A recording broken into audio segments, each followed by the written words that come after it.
Hello students, Dr. Conley here, back with another story. Today we're going to learn about muddy waters. McKinley Morganfield was born April 4th, 1913 and died April 30th, 1983. He was known professionally as Muddy Waters. He was an American blues singer, songwriter, and a musician who was an important figure in the post-war blues scene and is often cited as the father of modern Chicago blues. His style has been described as raining down Delta Beatitude. Okay, so we're going to learn about muddy waters today. Very excited to get into this story, so sit back, relax, get quiet. Let's get into it.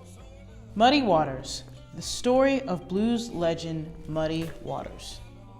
McKinley Morganfield was never good at doing anything he was told, especially when it came to playing in the mud. His mama should have been mad, but she couldn't help but laugh. "Ah, my muddy baby, my sweet muddy baby." McKinley's mama gave him a life and a laugh, and then she was gone forever. But McKinley did have Grandma Della. She scooped him up and tried to keep him clean, and finally just started calling him Muddy.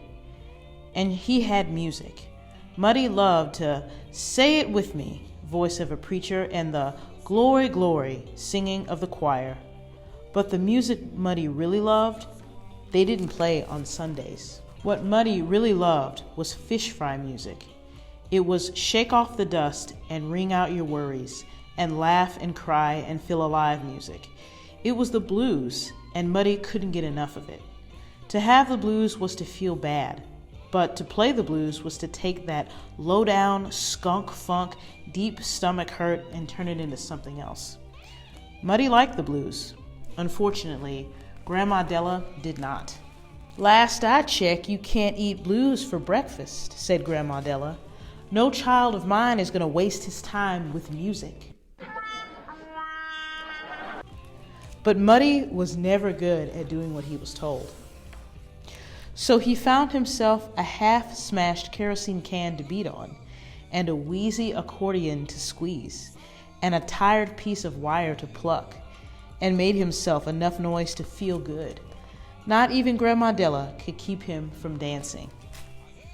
One night, Muddy watched his hero, legend Son House, smash an empty bottle, take the bottleneck, and smooth its jagged edges over a fire. "This is called a slide," he said, dragging the bottleneck up the strings.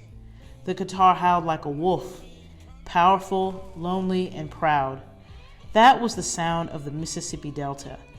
That was the sound Muddy heard in his heart. Muddy saved his pennies, bought himself an old Stella guitar, and practiced and played for anyone who wanted to listen, and a few who didn't. After a long while, the howl that was in his heart finally started coming out of his guitar.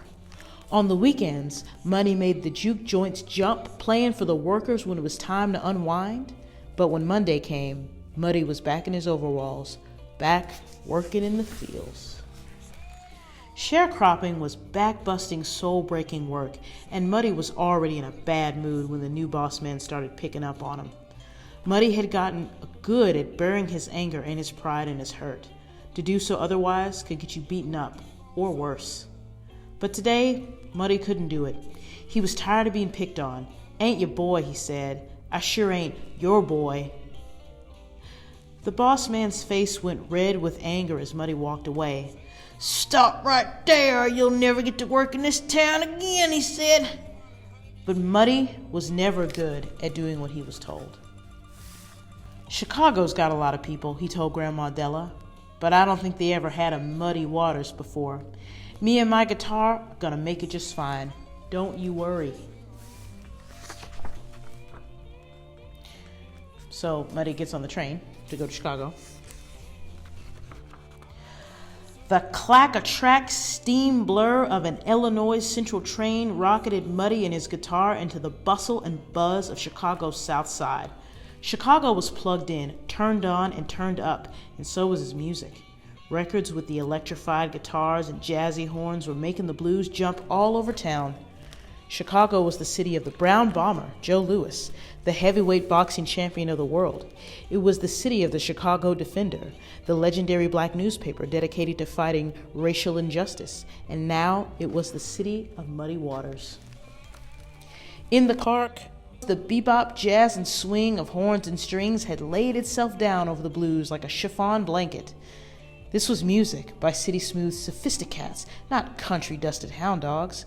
No one wanted to hear a country boy playing country blues. You gotta shake the dust off, the club owners teased. You gotta jazz it up. But Muddy was never good at doing what he was told. The way he figured, his playing was just fine. It was their hearing that needed help. So Buddy plugged in, turned on, turned up, and out came the sound of the Delta, buzzing and mad like an angry hornet's nest looking for a fight.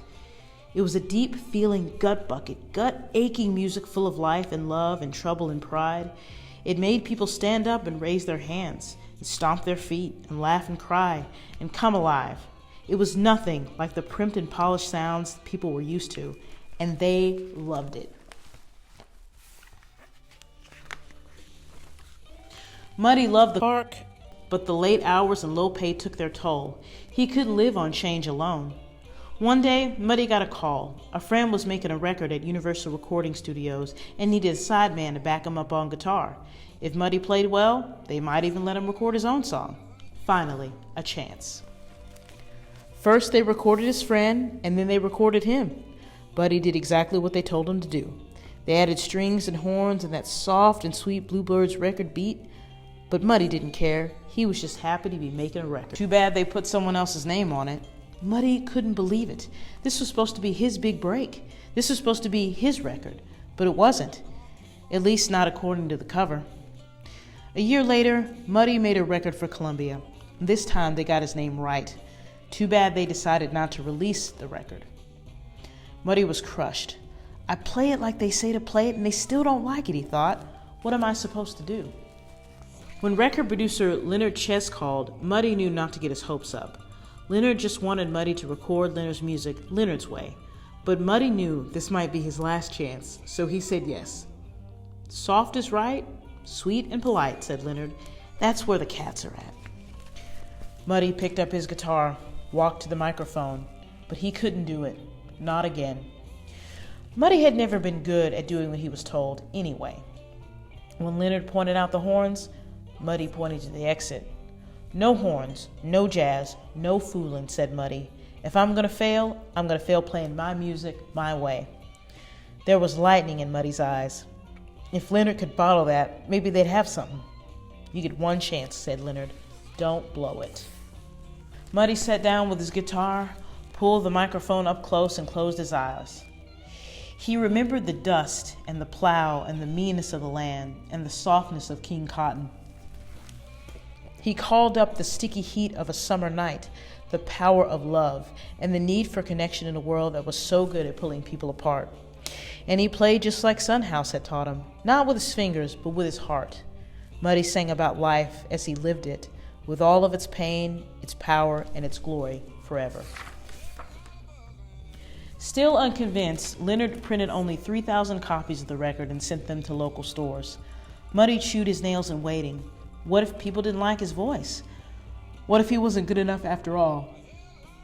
Muddy didn't have long to wait to find out. All across the South Side, the boom and bounce of Muddy's voice thundered from open apartment windows. People were talking. The new blues was something special. It felt honest and raw, and it felt real. It felt like the past and the future and the country and the city all rolled into one. Not only did Muddy have a record, he had a hit. In 24 hours, it was sold out. Leonard printed more, a lot more. One day, the Beatles would be shaking Muddy's hand. One day, the President of the United States would be tapping his toes. One day, the whole world would know the name, Muddy Waters. One day was on its way. So that's the end of the story.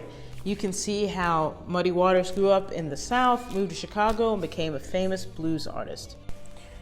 Hey, thanks so much for listening to that story. Here's what I want you to do, 3rd and 4th grade. I want you to draw me a picture of Muddy Waters and his guitar together. or you could just draw a picture of a guitar. I really would like to see it. Lots more videos coming for you guys and gals, so please keep tuning in. Thanks so much for listening and watching, and I hope you have a great week.